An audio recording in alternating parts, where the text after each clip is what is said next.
Okay, perfect. Now this is the bonus close. That's actually a new title. I've never used that before, but it's a series of steps that I used today to put me in a better position. Okay, if you follow me on Instagram, on my Facebook pages, you can tell and see the kind of properties that I've either closed or listed, right? And ultimately the car I drive, which is all confluence of my ability to make money in my industry. Okay, and I'll tell you very simply, I followed these particular steps and they helped me a great deal. Now there's something many agents do today, right? And if you've been in the industry for a bit of a while, you can attest to this, right? And you actually might be this person, okay? You have an inquiry on a particular property, that person comes out to view with you, right?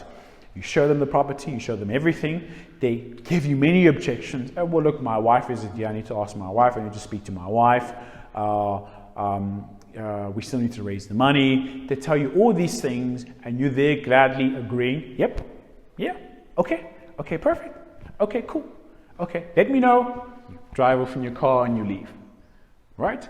You do this repeatedly many times. I know an agent who disclosed, and at that point when she said this, I was in awe, but I wasn't surprised. Most agents in South Africa do not know the right information enough for them to be successful.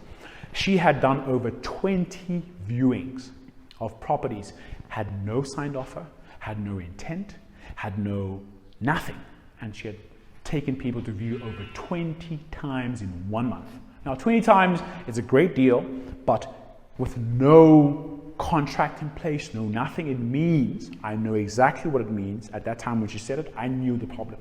She was not trained, and this is happening today with your agents. So if you're a practitioner right now, or you're a principal and you have agents who are not closing, your numbers are not making sense, it means that your people are untrained. And if it's you I'm talking about right now, it means that you're untrained and you're ultimately going to exhaust your own resources, especially in real estate, because you do not get paid if you not close a deal. You'll get exhausted, absolutely exhausted, if you're untrained and you do not know this information, which goes back to my initial foundation phase. Who do you listen to, right? What is your teachability index, right? Your training balance scale, what are you thinking about more than what you're doing? Because she was doing a lot, but clearly her thought pattern was wrong. And it can also sum up the fact that the lack of training, which ultimately would be on her mind, was not there, which caused her to do more than what she was thinking, right? And the last of it is the levels of learning, right? Because this information, you can go through it right now, but the second you stop this video and you move on with your life and you do nothing, it means that you have a low teachability index right now and you're refusing to learn, and you will never learn if you do not go through the levels of learning, consciously applying the information that you know today enough for you to be successful. But back to my point. My point was that she had done 20 plus viewings and had no written agreement of nothing. Now it's impossible for any buyer or any tenant to come to you off your property that you've listed with all the information who does not want what you have. It means that those people gave her objections, which could have been invalid or valid, but the fact that she could not handle them and could not close, it means that she could not do the deal and could not make money. And as you as a principal, if you have agents, it means that you lose money from your pocket, because chances are you're paying for your agents to be there. Chances are if you're a real estate agent yourself, you're paying something for you to be active in the market. We always are paying. It's not you don't get paid a salary, but you're the one who's paying. You're investing time, investing money to go to viewings. And if you do not know information enough to help you, then you'll always be paying and no one will pay you. All right? So these are the steps I follow. Now, if someone comes to me, calls me, sends me a text message, the first question I ask is this: have you seen enough on the ad to make a decision on the property? Right? Whatever they do, whether they call me, they text me, that's my first question, because I know I've put all the information on the ad. In fact, they don't even need me. I just happen to be the one who's employed, or at this particular point, who's asked for the opportunity to go and answer questions on behalf of someone. That's in effect my job. I've asked for the business, because the owner can do this themselves, right? They can put all the information there, sit at home and say, information's on the ad, do you want it or not, right? But as my job, because I don't know that property, I want the money that I make off it, I need to be trained. And this is the first question I ask. Whatever the person says, hey, look, have you seen enough on the ad to actually make a decision on the property? Right now, there are multiple answers you can get, but this is where it puts you. I've had many people tell me that, hey, look, yeah, I viewed a couple at the same apartment block, but the others were, occupation date was in 2 months' time, and I need to move in next week. Perfect. What's your email address so I can send you the application?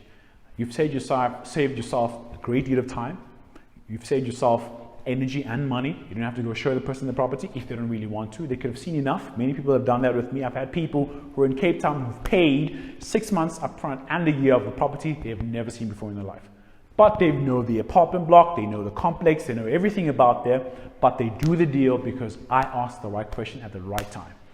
Now, this question, I use it when I meet someone for the first time. Now, sometimes, even if I do ask them at text or call stage, when we get to the location, they drive in, they park their car, I greet them, hey, look, have you seen enough? Have you seen enough to make a decision now? But I'm asking them, have they seen enough of the complex outside? Have they seen enough of the facilities outside? Have they seen the brick and mortar enough for them to say yes, right?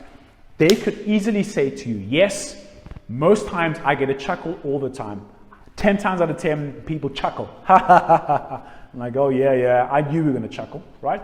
Because ultimately my question is, I'm not wasting time. They know it. I'm diving into the business. Have you seen enough to make a decision? Yes or no? Do you want to do the deal now? Is it enough for you? Yes or no? That's what I'm trying to ask, right? And most times they chuckle.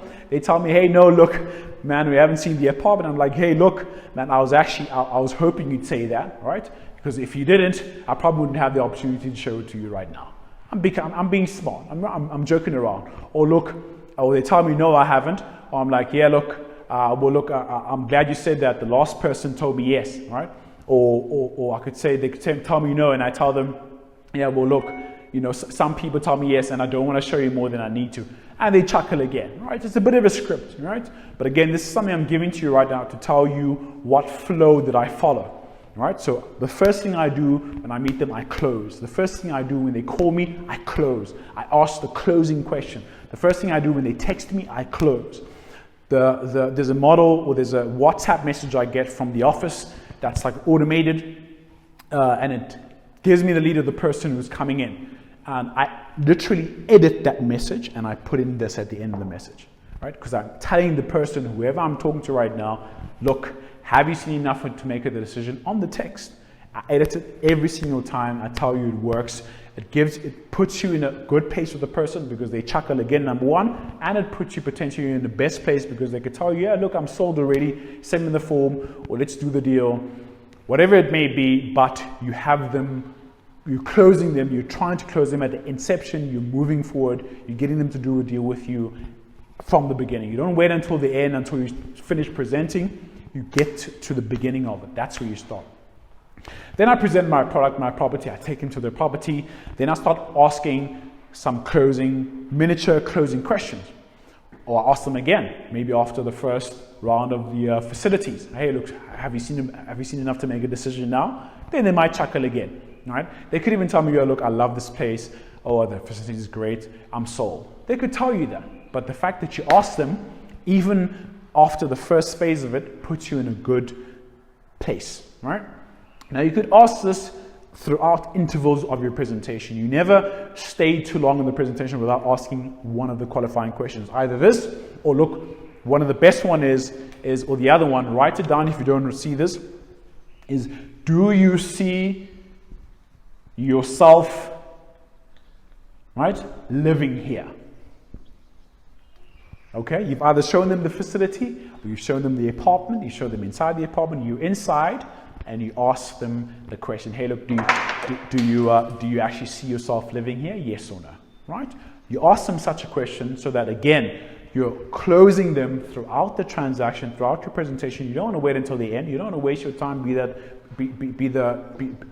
lady who, or the other agent who are, viewed 20 times and got no deal. It's only because she was untrained, number one, but she did not ask the valid questions, nor did she ask for the business, because these questions, again, you'd be surprised what people will give you when you ask them.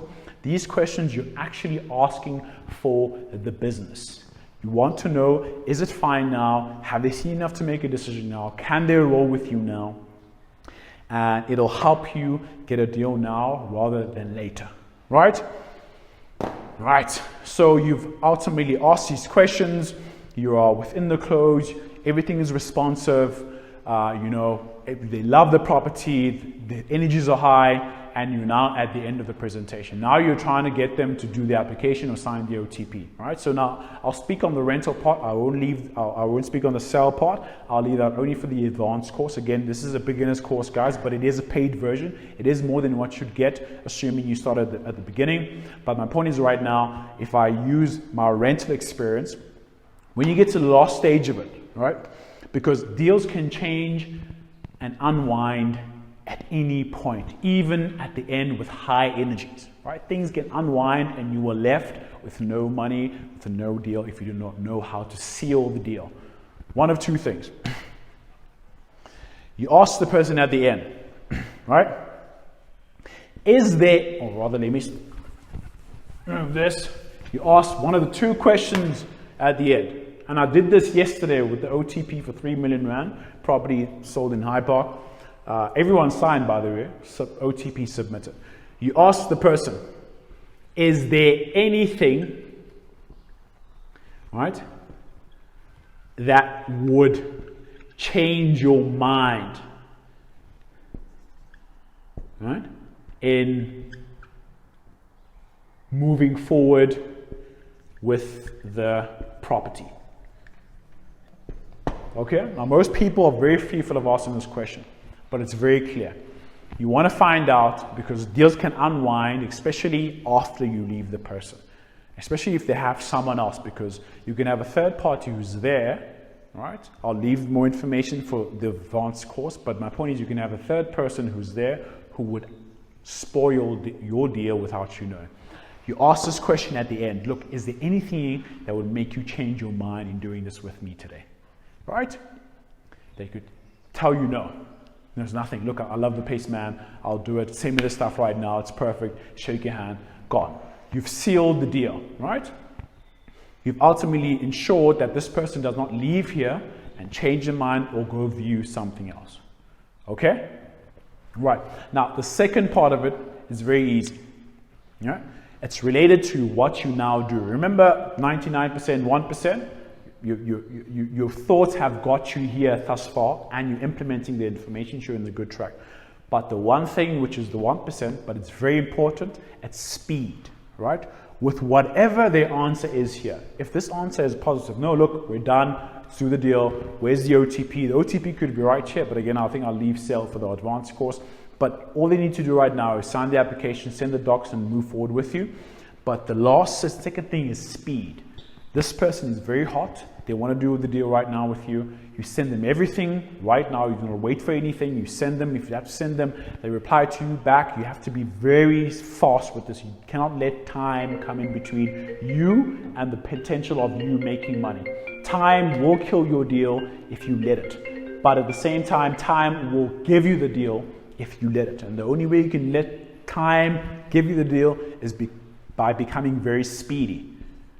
Okay? Run through that again one more time. This is the bonus. I know you guys are probably just tired right now. You're probably flipping through your phone. You probably checked out a couple of TikToks. Someone called you like someone called me. You've texted someone, someone has texted you back. My point is that the last qualifying question to close up the deal is this. Is there anything that will make you change your mind in doing this with me today? Or is there anything that will change your mind in moving forward with me? Then the next step, if it's positive, is speed. Now, if that person tells you, hey, look, well, there's something else we're viewing. If they say something like that, or look, we're still going to think about it, then you need to do one thing. You need to show them more options. You need to get them more options, because the second they leave with you, they're going to jump on Property 24 and private property and go looking for other options. And they'll keep you lingering there, telling you they need to think about it. No, they've made the decision. By not making a decision, they've ultimately made a decision, and it's not you. It's no to you, and potentially yes to someone else. So at that point, you send them all the information, all other options, and you get them to commit to going on viewings with you if you don't have that stock, with someone else, or view another property that you have. So very important, ask them that last question, handle with speed, and I guarantee you a fruitful life in real estate enough for you to make money, just like me and everyone else like me. Let's roll.